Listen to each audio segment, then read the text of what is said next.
So my prediction for Rookie of the Year is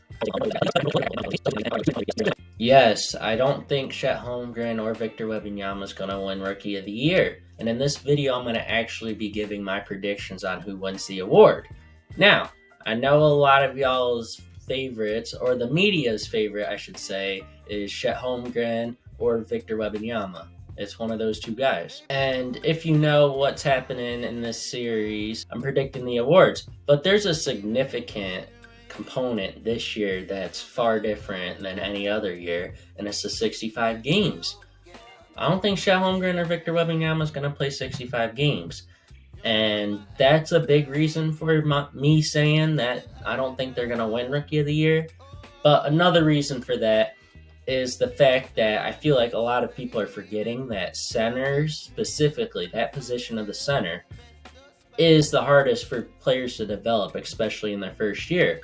Now, there's a lot of first-year players that struggle that are centers and then turn out to be great players.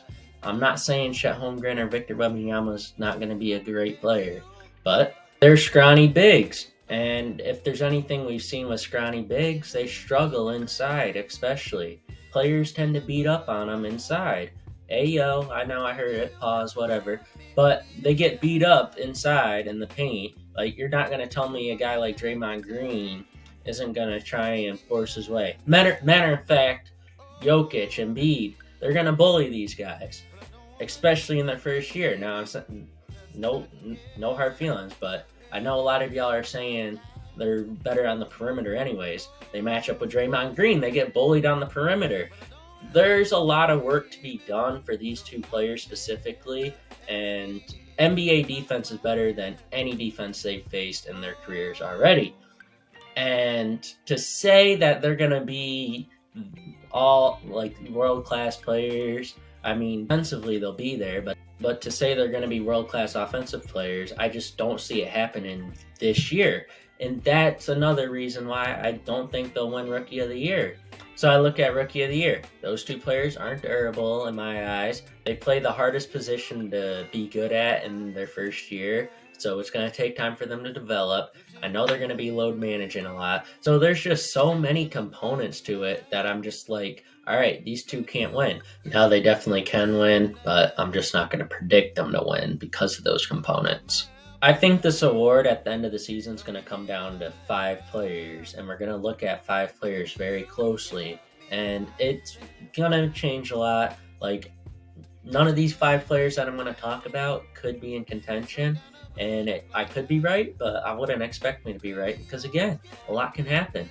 There's so many rookies this year, and I'm talking about just 5 of them. And 2 of those players I'm not going to be talking about are the Thompson twins. My top 5 players are Scoot Henderson, obviously. Scoot Henderson, coming off injury, yes, he's better than Brandon Miller. Scoot Henderson's my best player. That's a rookie. Besides maybe Gigi Jackson, of course. If you know, you know. But if you don't, you don't. Sorry, go watch more of my content.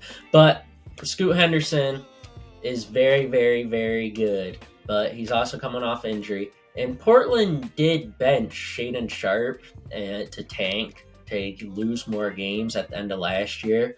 So who's to say they might not do it again?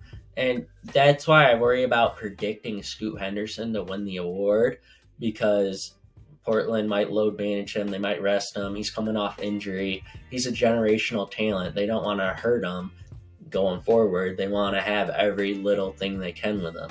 So I'm not going to predict Scoot Henderson to win the award as much as I will. As much as I want to, I should say. And then Brandon Miller. I'm not high on Brandon Miller. He's going to be a decent player at his worst. But the claim that he's going to be the best player, he's going to be Rookie of the Year, he's going to do a lot, I don't see it happening, because Charlotte Hornets have a lot of selfish players.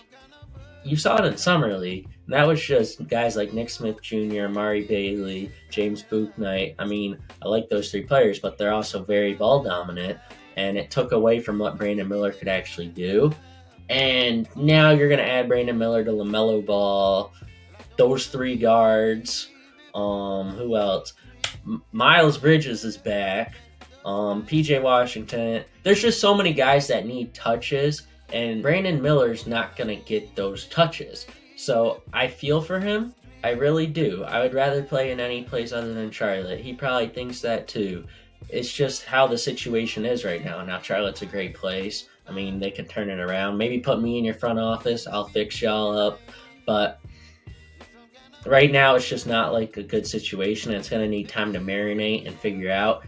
And that's why I don't think Brandon Miller's going to succeed this year. And that's why I really do worry about him in this first year. Then we have the two Jazz guys, Keontae George and Taylor Hendricks. Now, those two could completely be misses by me.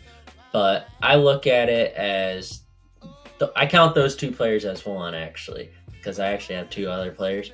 But those two guys, it depends on how big the role is in Utah.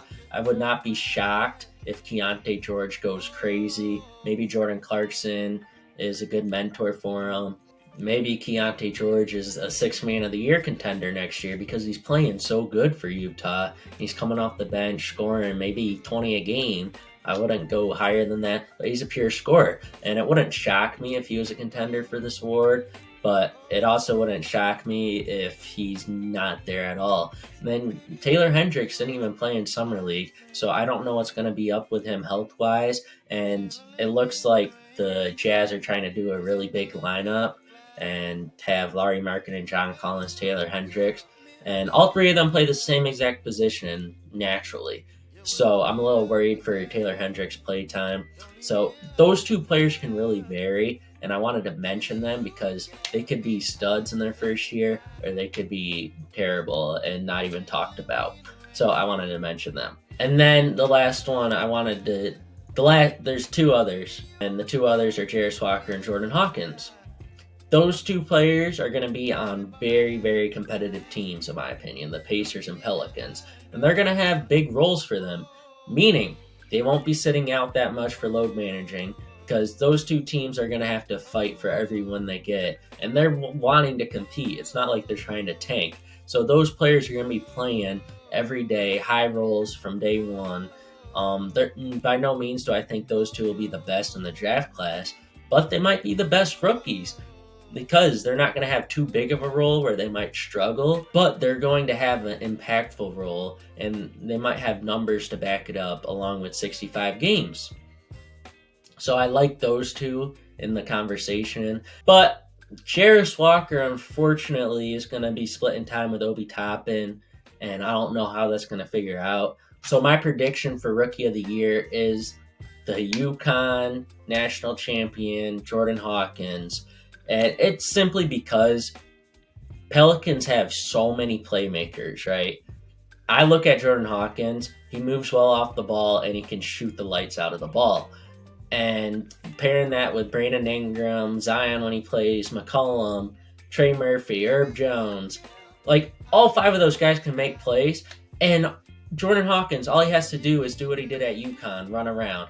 I wouldn't be surprised if he averaged 18 to 21 points a game, shooting 37% from three, playing good defense, a high impact player for the Pelicans on a good team.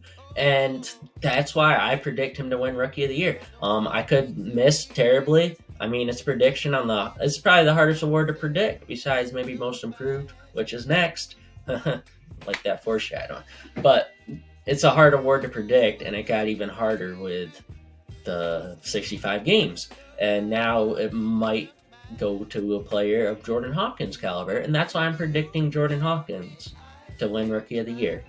So yeah, I understand it's not really the most common prediction, but if you've been around this channel a long time, you know I don't talk about or predict the same people as everyone else.